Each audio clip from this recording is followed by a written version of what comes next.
নমস্কার বন্ধুরা, history lessons by Ayan রায় চ্যানেলে সকলকে স্বাগত জানাই।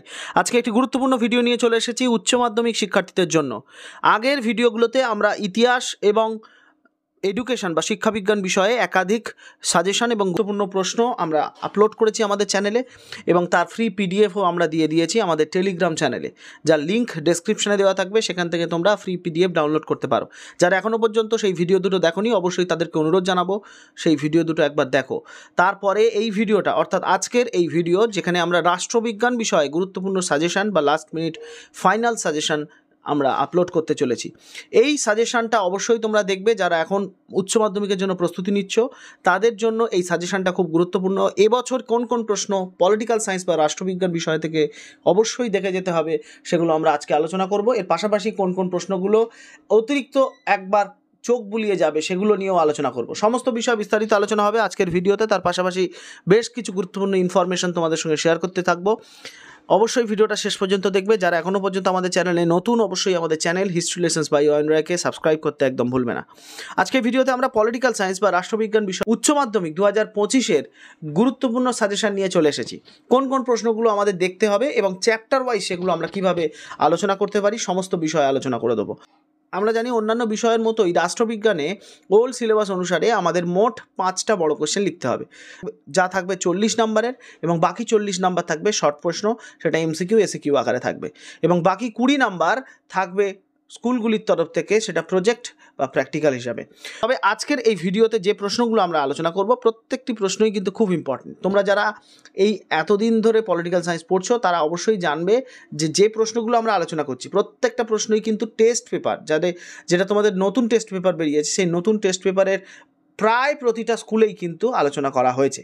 তাই এই বড় প্রশ্নগুলো আমরা টেস্ট পেপারকে ছেঁকে বেছে নিয়ে আমরা একদম প্রস্তুত করেছি তোমাদের জন্য। তাই অবশ্যই প্রশ্নগুলো একবার ভালো করে দেখে নাও, কোন প্রশ্নগুলো তোমাদের প্রস্তুতি আছে আর কোন প্রশ্নগুলো তোমাদের প্রস্তুত করতে হবে, সমস্ত বিষয়ই কিন্তু তোমরা দেখতে পাবে।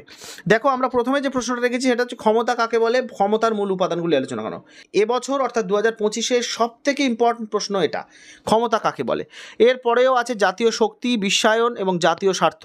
তবে আমি বিশ্বায়ন ও জাতীয় স্বার্থকে বেশি গুরুত্ব দেবো জাতীয় শক্তির তুলনায়। ক্ষমতা, বিশ্বায়ন এবং জাতীয় স্বার্থ, এই 3টে প্রশ্ন অবশ্যই ভালো করে দেখে যাও।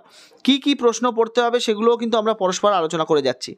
এর পাশাপাশি তোমরা দেখবে উদারনীতিবাদ কাকে বলে। উদারনীতিবাদের সাথে মার্ক্সের রাষ্ট্র সম্পর্কিত যে ঐতিহাসিক বস্তুবাদের তত্ত্ব, সেটাও কিন্তু একবার ভালো করে দেখে যেতে পারো। ভারতের রাষ্ট্রপতির ক্ষমতা ও কার্যাবলী, আগেরবার তোমাদের প্রধানমন্ত্রী এসে গেছে, তাই এবছর রাষ্ট্রপতি আসবে, এটা কনফার্ম তোমরা ধরে নাও।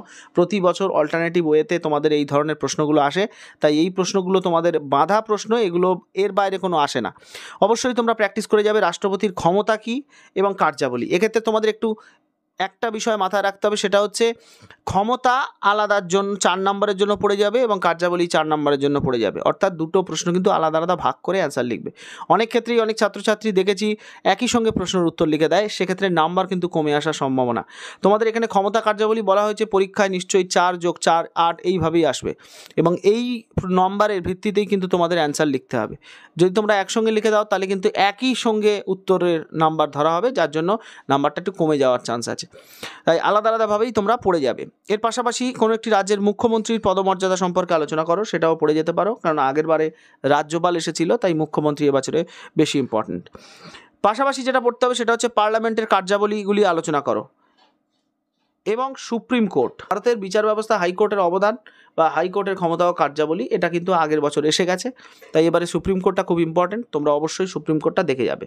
রাষ্ট্রপতি, মুখ্যমন্ত্রী এবং সুপ্রিম কোর্ট, এই 3টে পড়ে যাবে। এর মধ্যে তোমরা 2টো প্রশ্ন পাবেই পাবে, নিশ্চিতভাবে কমন পাবে। এরপরে তোমাদের যে প্রশ্নটা থাকবে সেটা হচ্ছে লোক আদালত, ভারতের লোক আদালত সম্পর্কে লেখো টিকা। এটা খুব ইম্পর্টেন্ট একটি প্রশ্ন, বহুবার পরীক্ষায় এসছে এবং টেস্ট পেপারেও তো বহু স্কুলেই এই প্রশ্নটা রিপিট করা হয়েছে। ভারতের বিচার ব্যবস্থাগুলির বৈশিষ্ট্য, ক্রেতা সুরক্ষা আদালত সম্পর্কে একটু তোমরা দেখে যাবে। ক্রেতা সুরক্ষা আদালত সম্পর্কে একটু তোমরা দেখে যাবে। এক কক্ষ বিশিষ্ট আইনের সুবিধা ও অসুবিধা, সেটাও তোমরা একবার দেখে যাও। ক্ষমতা স্বতন্ত্রীকরণ কী এবং এটা সম্ভব কি না সে সম্পর্কে একটু বিতর্ক আছে, সেটাও কিন্তু অবশ্যই তোমরা পড়ে যাবে। আমরা মোট 15টা প্রশ্ন নিয়ে আজকে আলোচনা করলাম। এই 15টা প্রশ্ন কিন্তু ভেরি ভেরি ইম্পর্টেন্ট। ধরে রাখো এই 15টার মধ্যে অধিকাংশ প্রশ্নই কিন্তু তোমরা তোমাদের পরীক্ষার প্রশ্নপত্রে পাবে। তবে আমরা বলবো যে প্রত্যেকটি প্রশ্ন পড়ার আগে তোমরা কি পড়েছো সেগুলো রিভিশন ভালো করে দেবে, তাহলে পরীক্ষার সময় কিন্তু কোনো প্রশ্ন নতুন লাগবে না। এবং তার পাশাপাশি আমাদের চ্যানেলের যে ভিডিও সেগুলো অবশ্যই দেখবে এবং গুরুত্বপূর্ণ আপডেট ও নোটিফিকেশানগুলো অবশ্যই খেয়াল রাখবে।